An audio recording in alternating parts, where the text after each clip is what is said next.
શું તમે બંધ ગાડી ઢાળમાં ઉતરવાને બદલે હામી સડતી જોઈ છે?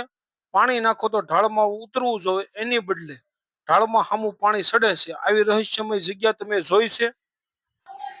શું તમે 12 મહિના સતત ગરમ પાણી રહેતું હોય અને એમાં કાંઈ ફારફેર ન થતો હોય એવા કુંડ જોયા છે?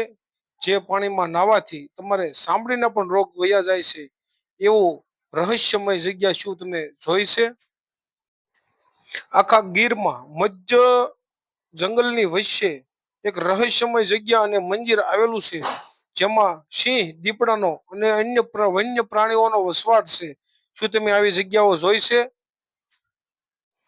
જ્યાં રુક્ષ્મણીજી ભગવાનથી રિસાય અને ડુંગર ઉપર વયા ગયા હતા અને ત્યાં તેમની સ્વયંભૂ મૂર્તિ પ્રગટ થઈ છે અને હાથમાં પિંડો લઈ અને રિસાઈને આ ડુંગર ઉપર બિરાજમાન થયા છે. શું તમે આવી જગ્યા જોઈ છે? જ્યાં વૃંદા અને જાલંધરનો ઇતિહાસ છે અને સ્કંદ પુરાણમાં તેમના ઇતિહાસો છે અને ભગવાન શ્રી કૃષ્ણનો પણ અહીંયા ઇતિહાસ છે. ચાલો આવી જગ્યા જોઈએ. તો મિત્રો ચાલો જંગલની વચ્ચે આવેલું આ રહસ્યમય જગ્યા દર્શન કરવી અને સાથે સાથે તેમના રહસ્યો પણ આપણે આગળ વિડીયોમાં બતાવ્યા છે. તો તેના રહસ્ય અને ઇતિહાસ જોવો હોય તો આપણી આગળના બધા જ વિડીયો જોઈ લેજો. એમાં વિસ્તારથી બધી જ સુવિધા અને ઇતિહાસની માહિતી આપણે આપવામાં આવી છે.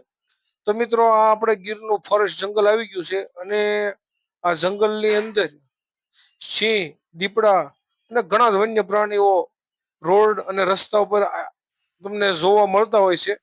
ટ્રાફિક હોય ત્યારે તમને ન જોવા મળે, પણ તમે ચોમાસામાં આવતા હો અને શાંત રોડ હોય તો તમને સિંહ અને દીપડા આ જ રસ્તા ઉપર જોવા ઘણી વાર મળે છે.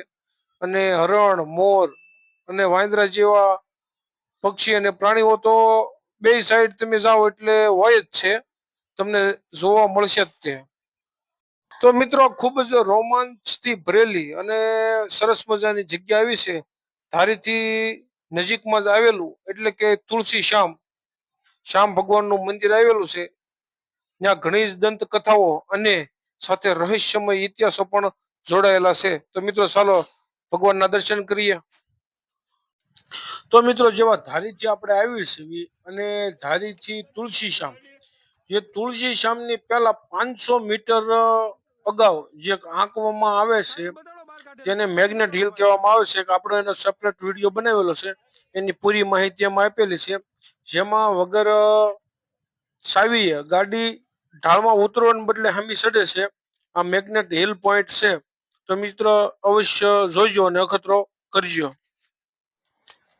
અને આપણે જેવા તુલસી શ્યામ પૂગો એટલે મંદિરની પહેલા આ તપતો દપ્ત કુંડ આવેલો છે, જેમાં 12 મહિના પાણી ગરમ રહે છે અને આ પાણીમાં સ્નાન કરી અને પછી જ ભગવાનના દર્શન કરાય એવું માધ્યમ છે. તો મિત્રો આનો પણ એક આપણે સેપરેટ વિડીયો બનાવેલો છે. શા માટે પાણી ગરમ રહે છે, તેનું વૈજ્ઞાનિક કારણ શું છે અને ઐતિહાસિક કારણ શું છે, ધાર્મિક કારણ શું છે, તે પણ આપણે તે વિડીયોમાં બતાવેલું છે. તો આના દર્શન કરવા આપણે જાવી તો પેલા આમાં નાહીને પછી જવાય એવું માધ્યમ છે. તો મિત્રો આપણે તુલસી શ્યામના મુખ્ય મંદિરે આપણે આવી ગયા છીએ અને ભગવાન શ્રી શ્યામ સુંદરના દર્શન કરી અને પછી આપણે આગળ વધશું. અહીંયા ભોજનશાળા અને ધર્મશાળા પણ છે. તો મિત્રો તેની પણ સંપૂર્ણ માહિતી આપણે વિડીયોમાં આપેલી છે. તો ચાલો ભગવાનના દર્શન થઈ ગયા છે અને હવે આપણે પ્રસાદી લઈએ. તો મિત્રો ખૂબ જ વિશાળ પ્રમાણમાં અહીંયા મોટું રસોડું છે અને હાઈટેક રસોડું છે. આનો પણ એક અલગથી વિડીયો આપણી ચેનલમાં ઉપલબ્ધ છે, તેની પણ માહિતી લઈ લેવી. કયા ટાઈમે કઈ રીતની જમવાની વ્યવસ્થા હોય તે આપણે ખૂબ જ સુંદર મજાનું તે વિડીયોમાં વર્ણન કરેલું છે. તો તે વિડીયો જોવા વિનંતી. તો મિત્રો હવે આપણે એક બાકી રહી ગયેલું છે, જે કે રુક્ષ્મણીજી રિસાઈ અને ડુંગર ઉપર જતા રહ્યા હતા અને રોટલા ઘડતા ઘડતા જતા રહ્યા હતા. તેથી તેના હાથમાં એક ગારાનો પિંડો એટલે કે રોટલાનો પિંડો છે અને એનું પણ એક મહત્વ છે.